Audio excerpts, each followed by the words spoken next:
Hola, gracias por venir a Interior 403. Yo soy Nora de la Cruz y bueno, en este video vamos a hacer algunas cosas por una parte diferente y por otra estamos recuperando algunas de las ideas que eran originalmente el espíritu del canal y que siento que entre tantos cambios y tantas ocurrencias se ha perdido un poco de vista, y esto es que desde el principio a mí me interesaba mucho pues darle un espacio y darle mayor visibilidad en YouTube, concretamente en BookTube, al trabajo de las editoriales independientes. Mi intención era, bueno, sigue siendo difundir el trabajo que hacen, porque a mí me parece muy importante y porque además es, digamos que de lo que a mí me resulta más interesante, lo que a mí me llama más la atención, es el tipo de novedad a la que yo voy de manera más directa, y me doy cuenta que ustedes también, sobre todo porque, bueno, en los libros que me piden que comente, pues me doy cuenta de que están muy interesadas en saber qué es lo que se está produciendo ahora, sobre todo en México, sobre todo escrito por autoras, etc. Entonces, fíjense que, no sé si ustedes conozcan el canal de Violeta Val, seguramente sí, porque pues, es un gran canal de BookTube y tiene como que todo el perfil de lectura que nosotras tenemos, o sea, tenemos muchos puntos de encuentro. Violeta está en Brasil y pues en alguno de sus videos hizo una entrevista muy interesante con Emiliano Becerril de Elefanta Editorial, que es una editorial mexicana que se fundó en el año 2011 y que, bueno, además de que publica poesía, ensayo, libros de arte, novela, una de las cosas que para mí la distinguen de otras propuestas es que sí tiene un foco muy claro en la literatura africana, del Caribe, brasileña. Yo no, creo que no he leído tantos libros de Editorial Elefanta comparado con otras editoriales independientes. Por ejemplo, he leído mucho más de Almadía, he leído mucho más, bueno, últimamente he leído mucho de Sexto Piso, que no tampoco la conocía tanto. Y entonces, pues, yo tenía este pendiente, o sea, como que tenía ganas de difundir la propuesta de Elefanta. Concretamente me interesaba la literatura africana, brasileña, del Caribe. Bueno, ustedes saben también que hay un canal, concretamente el de Mamá Académica, que ella sí es una especialista en literatura del Caribe. Dejen que se vaya el de la basura. 2 horas después. Bueno, ella sí es una especialista en literatura del Caribe, tiene mucho conocimiento. Tengo entendido que es especialista en literatura cubana, pero recientemente ha ido ampliando su espectro y conoce de literatura haitiana, dominicana, etc. Entonces, bueno, no sé, como que su canal y su labor me hizo volver a pensar, bueno, como Violeta respecto a la literatura brasileña, y ahora con Mamá Académica me puse a pensar. Sobre todo este año he ido mapeando mis lecturas, porque en mi agenda había una hoja con un mapa y yo dije, no sé para qué demonios la voy a usar, y después se me ocurrió ir anotando cada libro que terminaba, pues de qué país era el autor o la autora. Y bueno, claro que en mi caso marcadamente pues leo muchísimos autores mexicanos, bueno, autoras mexicanas concretamente, pero me llevé algunas sorpresas. Yo pensé que en segundo lugar iba a estar Estados Unidos y no, el siguiente es Reino Unido, si no me equivoco. Y después está ahí dispersito canadienses, norteamericanos, pero por supuesto europeos, ¿no? El norte global, algunos autores japoneses, creo, vietnamitas, pero en realidad me di cuenta de la falta de diversidad en ese sentido, o sea, geográfica, de mis lecturas, y dije, no, eso tiene que parar. Así es que contacté, algunas de ustedes vieron ese tweet que le escribí a Elefanta y le dije, oye, me interesa conocer tu propuesta, difundirla, etc. Y tengo que decir, reconocer y agradecer a Emiliano Becerril, que de inmediato se puso en contacto conmigo, muy amablemente. O sea, el día que platicamos me contó. Yo le conté del canal, me contó todo de sus novedades, de su proyecto. Ese mismo día, al toque, me dijo, te mando novedades, y me mandó un buen bonche de libros. Creo que me mandó como 6, o sea, 6 más o menos, de los cuales ahora sí vamos poco a poco llegando al punto, inesperadamente llegando al punto. pero 3 de esos libros eran poesía. Y aquí es donde la cosa se pone interesante, porque ustedes con frecuencia me dicen que quieren recomendaciones de poesía y yo, desde mi total desconocimiento, porque fíjense, estoy encontrando más bien yo mis carencias como lectora, no sé si mis carencias, pero mis sesgos, mis tendencias. Y entonces yo sin darme cuenta, bueno, yo sí era muy consciente que leía mucha literatura mexicana, pues porque o sea, es parte de mi especialización, o sea, a mí me interesa la literatura mexicana contemporánea, pero no me había dado cuenta de que estaba también tan marcadamente con la atención en los ingleses, en los norteamericanos, en los europeos, y que había descuidado toda una parte de la historia de la literatura que en realidad sí me interesa, o que al menos yo de manera consciente digo que me interesa, pero que después a la hora de la hora no se reflejan lecturas concretas, ¿no?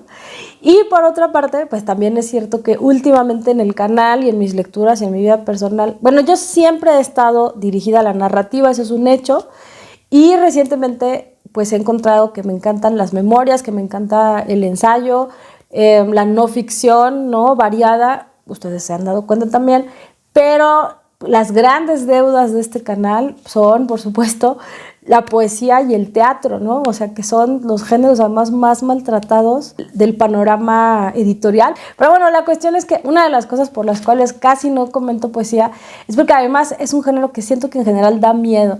Creo que no nos acercamos mucho a la poesía porque sentimos que es un género como que oscuro, como que indescifrable, que no tenemos mucha claridad en cómo acercarnos. Yo tengo un curso en el canal, en la sección de paga, sobre leer poesía, y pues digamos que la idea central de ese curso es que, o sea, digamos, la razón por la cual la poesía a veces nos confunde tanto es porque nosotros queremos a fuerza darle un sentido, en el mismo sentido que leemos una novela o un cuento, o sea, como que queremos saber de qué se trata o qué dijo. Cuando a veces la poesía pues es mucho más una abstracción o es un suceso, es un fenómeno del lenguaje. Y lo que tendríamos que estar buscando es como la impresión estética, el efecto que produce en nosotros. O sea, más que preguntarnos de qué se trata este texto, deberíamos preguntarnos, ojo maestras de primaria, de primaria y secundaria, ojo, en lugar de preguntarle a sus alumnos de qué se trata el poema, ¿por qué no les preguntan qué está haciendo el escritor con el lenguaje? O sea, ¿qué está pasando con el lenguaje en este texto? ¿De qué manera este lenguaje es diferente al que tú usas todos los días? Y entonces es mucho más probable que nos acerquemos ahí al núcleo de lo poético, y tal vez sería un poco menos traumático.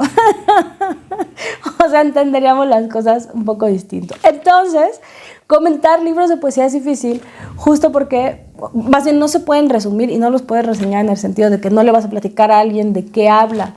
Pero en este caso, estos 3 libros que yo leí gracias a Elefanta, la cortesía de Elefanta, pues en principio quiero decirles que los 3 yo diría que se los recomiendo. O sea, si ustedes son de las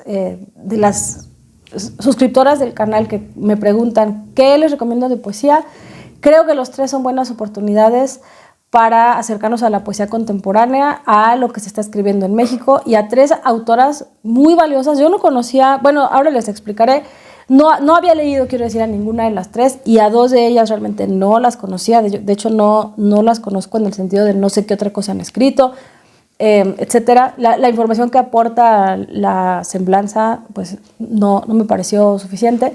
Pero bueno, los 3 son libros de poesía contemporánea, experimental, un tanto híbrida, en el sentido de que no están, o sea, sí toman la oportunidad, digamos, de explorar las combinaciones o las probabilidades temáticas y formales del texto poético. Sí son textos que tienen una gran plasticidad y que además son muy autoconscientes, o sea, que no solamente son un texto poético, sino que al interior de ese texto hay una reflexión sobre la poesía. O sea, son textos meta, que dicen los chavos, son muy meta. Pues sí, o sea, no solamente son poesía, sino son reflexiones acerca de la poesía.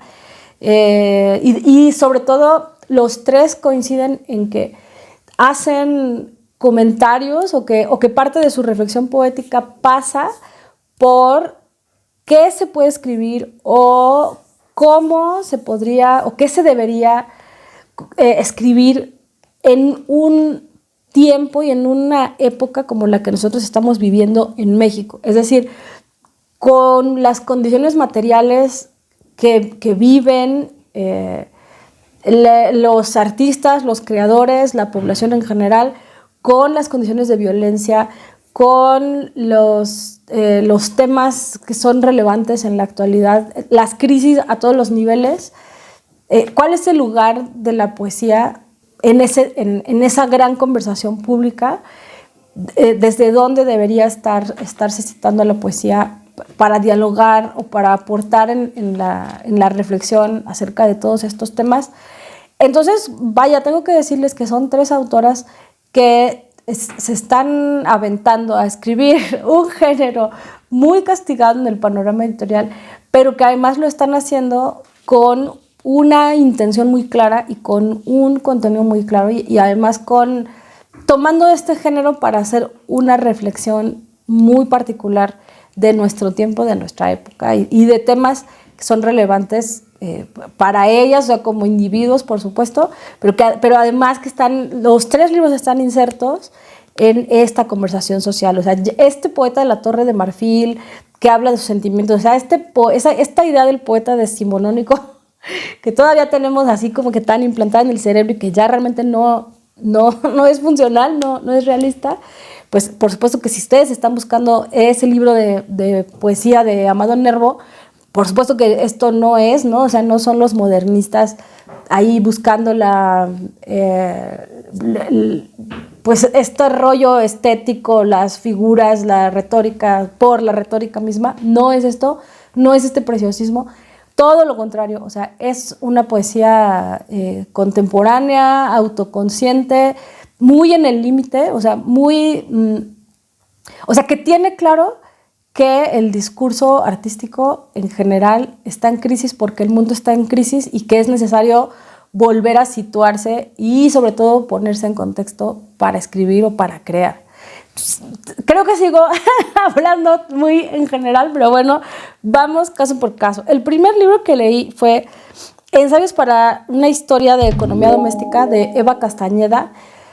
Tengo que decir que desde el principio este era el título que me llamaba más la atención por varias razones, o sea, porque este rollo de la economía doméstica pues ya conecta de inmediato con ciertas preocupaciones económicas, sociológicas, de género, etcétera. O sea, como que desde el título hay un diálogo con ciertos temas relevantes para una reflexión en particular, ¿no? O sea, yo me imaginaba que me iba a encontrar aquí algunos textos en torno a, insisto, género, precariedad, las condiciones materiales de la vida, de la escritura, y tengo que decir que en los primeros textos eso sucede, ¿no?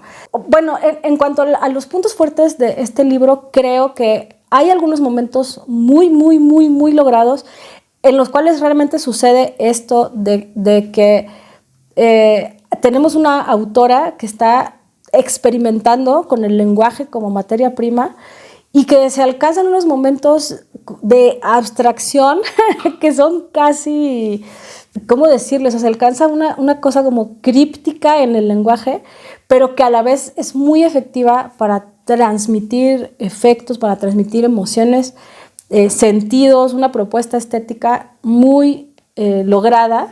Creo que en este libro hay una poeta que no le tiembla la mano para decir cosas así como que por su nombre y para cuestionar no solamente la función de la poesía en este momento en particular, en nuestro entorno, sino además la realidad del medio, ¿no? O sea, hay un poema que el título es concretamente No entiendo la poesía que se escribe en mi país y no me gusta.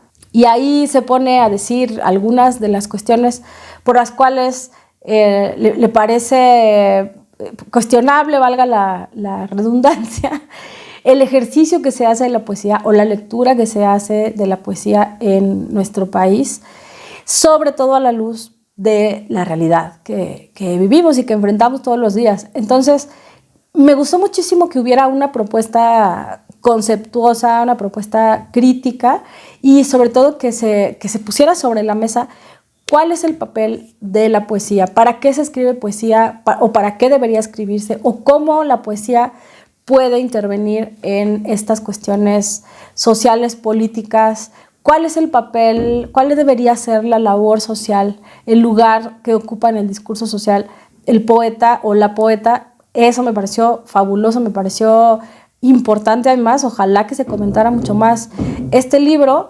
La cuestión que a lo mejor yo tuve, que empañó un poco mi experiencia de lectura con este libro en concreto, es que el título a lo mejor a mí me generó una expectativa de unidad, o sea, como que todos los textos iban a ir, o sea, como que yo me imaginaba un libro un poco más conceptual en el sentido de que el tema iba a ser más o menos homogéneo o que todos los textos iban a colaborar para explorar o para hacer una indagación temática o ideológica. Y eso no necesariamente es así. O sea, hay textos que sí tienen una relación muy directa con estos temas de lo político, lo económico.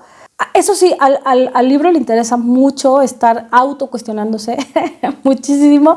O sea, como de qué es poesía, qué no es poesía y quién lo determina, quién lo decide. Y lo hace desde una rabia que a mí me parece muy, muy interesante y muy valiosa. O sea, creo que en el rango de tonos y emociones de la literatura mexicana contemporánea, la rabia es interesantísima y nos hace falta como que explorarlo más. Y además hemos visto que o sea, la rabia resuena con las lectoras. Pues por supuesto, ¿cómo no estar rabioso con todo lo que sucede a nuestro alrededor, ¿no? Entonces, bueno, esos son los puntos fuertes de este libro. Transmite muy bien esta rabia y este afán de cuestionarlo todo, aunque sí creo que hay poemas que digo esto, tienen este nivel de abstracción así muy puro, casi críptico, y hay otros que son, para mi gusto, como que se van al otro extremo casi de la literalidad, por una parte, y también hay poemas que, o sea, como que se empieza con una intención de hablar de la economía, la precariedad, el dinero, las condiciones materiales de la poesía, la labor social de la poesía, bueno, no sé si la labor social, pero la participación social de la poesía, digamos. Todas estas cosas, el aspecto político de la poesía, etcétera, etcétera, todas esas que se ven más o menos conectadas, pero de repente hay otros poemas que esa relación no se ve tan directa y de plano rumbo al final hay otros textos que de a tiro dice, estos textos pertenecían al libro no sé cuál, y ya entonces ahí fue donde yo dije, bueno, sí, no sé, a lo mejor el título a mí me hizo imaginarme una cosa que al final no era, pero eso no quiere decir que no valga la pena explorar la escritura de Eva Castañeda, que yo, insisto, nunca la había leído, no la conocía. Agradezco muchísimo a Emiliano Becerril que me haya mandado estos libros para descubrir el trabajo de estas autoras, que las tres me parecieron muy interesantes. El siguiente libro que me mandaron de Elefanta fue Nombres Propios de Mercedes Alvarado, que fíjense que a Mercedes yo la conocí, en 2020, a inicios de 2020, estaba yo medio desempleada o muy desempleada. Como no me gusta estar sin hacer nada, o sea, como que yo digo, bueno, mientras estoy desempleada, mientras algo cae, voy bueno, antes, ¿no? Cuando me sucedía eso de estar desempleada, yo decía, bueno, mientras voy a estudiar algo, ¿no? Porque me daban mucho miedo los huecos en el currículum. Entonces yo decía, bueno, para que no se vea ese hueco, voy a hacer algo para entonces después poder completar esa historia, ¿no? Entonces me daba mucho por meterme a tomar cursos, a estudiar, y en esa época me inscribí a un curso que daba la profesora Carmen Boullosa, de quien perdidamente me enamoré en ese curso. Qué mujer tan brillante, tan encantadora, ya se los he dicho en más de una ocasión. Pero en ese curso estábamos de alumnas, bueno, éramos un grupo pequeño en realidad, pero marcadamente les puedo decir que ahí estaba Magdalena Pérez Selvas y estaba Mercedes Alvarado, que yo no sabía, digamos, pues yo las veía como compañeras. En algún punto, un día nos regresamos al metro juntas, ya ahí como que platicamos de que las tres escribíamos. No podría decir que las conozco o concretamente a Mercedes, pues más allá de eso, pues después empezó la cuarentena, nos dejamos de ver, etcétera. Ni siquiera pudimos terminar el curso porque nos agarró la cuarentena. Coincidió que me mandan este libro, Nombres Propios, y mamá mía, qué sorpresa tan agradable me llevé de leer a una poeta. O sea, es un libro igual contemporáneo, con una manera de escribir la poesía moderna. Sin embargo, digamos que aquí sí encontramos un eje temático de principio a fin, o sea, todos los textos se relacionan con una realidad concreta y apabullante que estamos viviendo en México, y eso tiene que ver con, por una parte, con los desaparecidos y las desaparecidas, pero de manera mucho más concreta con quienes les buscan. No es solamente sus deudos, o sea, no es solamente acerca del hueco que dejan estas personas y de lo que se siente y del duelo y la pérdida, que sí está en el libro, pero también lo que señala este libro concretamente es cómo cambió el sentido de las palabras desaparecer, buscar, o sea, cómo surgió esta nueva categoría conceptual de desaparición, desaparecido, y cómo está el significado de esta palabra mutó o tuvo que mutar a la luz de las circunstancias, o que la realidad misma lo transformó. Y bueno, también habla de lo que implica tener, o sea, perder a una persona de esta manera y buscarle, ¿no? Y esa forma de vida, ese proceso interno y externo de buscar, cómo se experimenta, cómo se enuncia, cómo se va modificando con el tiempo. Es un libro desgarrador. En este libro concretamente admiro que hablar de los temas relevantes del momento puede ser una apuesta muy arriesgada. Dice Harold Bloom, el señor Harold Bloom, hashtag ya cállate Harold, diría Ale M. Vázquez, pero Harold Bloom dice que hablar de los temas del día es como condenar tu libro a envejecer rápido. Y lo puedo entender, o sea, si atas tu libro demasiado al contexto, pues sí, puede suceder que cuando el contexto cambie, pues ese libro necesite mucha mediación para ser comprendido. Eso en principio. Y lo otro es que creo yo que todos los que gustamos de la literatura mexicana contemporánea tenemos muy, muy, muy marcado el referente directo de Antígona González, que es un libro igualmente muy poderoso, desgarrador, relevante, que yo creo que va a pasar a la historia como uno de los libros más importantes de esta época de la historia de nuestro país. Sin duda yo podría asegurar que Antígona González está ahí, ¿no? Como parte de ese diálogo que los escritores están teniendo con esta época de guerra y esta realidad violenta, etcétera. Sin duda, Antígona González va a ser uno de esos documentos. Entonces es arriesgado, por una parte, tomar un tema como tan atado al contexto, y por otra parte, atreverte a hacerlo cuando tenemos además un referente tan fresco de alguien que lo hizo y que lo hizo muy bien, ¿no? Como Sara Uribe. Sin embargo, sale bien librada. O sea, uno podría decir, bueno, pero si ya está Antígona González, esto ya puede ser como, puede parecer derivativo, puede parecer redundante, etcétera, y no lo es. Porque lo cierto es que la realidad de las desapariciones es tan compleja, tiene tantas aristas, y además se está extendiendo tanto en el tiempo, que por supuesto hay muchísimo que todavía no hemos pensado. Eso por una parte, hay muchísimo que todavía no hemos pensado, y por otro lado, inevitablemente se está normalizando. O sea, llega un punto en el que estamos ya tan saturados de esa información que nos cansamos, que no podemos más, y que inevitablemente la gran mayoría de nosotros, hay que reconocerlo, o sea, optamos por voltear la mirada porque no podemos más, y porque a veces ya no sabemos si podemos hacer algo realmente al respecto, ¿no? O sea, entonces, pues sí, es comprensible, ¿no? Digo, no por justificarme, pero siento que es comprensible a veces. Llega ese cansancio, y ese cansancio es peligroso, ¿no? Es lo que dice Tununa, siempre vuelvo a esa frase de Tununa, pero es doloroso mirar, pero no mirar implicaría dejarnos ganar por la insignificancia. Y este libro lo que hace es justo eso, o sea, cuando ya estamos un poco saturados o por si ya perdimos conciencia de que esa realidad sigue estando ahí, o sea, sigue siendo dolorosamente vigente, pues llega este libro otra vez a sacudirnos para que no nos dejemos ganar por la insignificancia. Mercedes Alvarado, no sé si me estés viendo, no sé si sigas el canal, pero la verdad, mis respetos, qué pedazo de poeta y qué pedazo de libro te aventaste, y que además es muy bello, como libro es un libro intachable, muy bien escrito, pero además es conmovedor y además tiene esta relevancia, ¿no? Entonces, si a ustedes les gustó Antígona González y si les interesan estos temas, sin duda les va a gustar. Creo yo que les recomiendo bastante visitarlo, ¿no?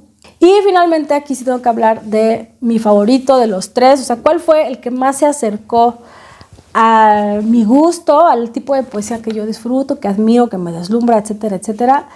Pues ahí sí tengo que decir que mi favorito, los tres son buenos, insisto, los tres son buenas propuestas, los tres se los recomendaría, pero bueno, estoy haciendo estos matices en función de los intereses de cada quien, pero el que a mí más me gustó y el que se acerca más al tipo de poesía que yo disfruto es Prueba Olímpica de Lorena Huitrón, otra poeta, otra escritora de quien nunca había oído nada, que desconozco su obra por completo y que me interesaría conocerla.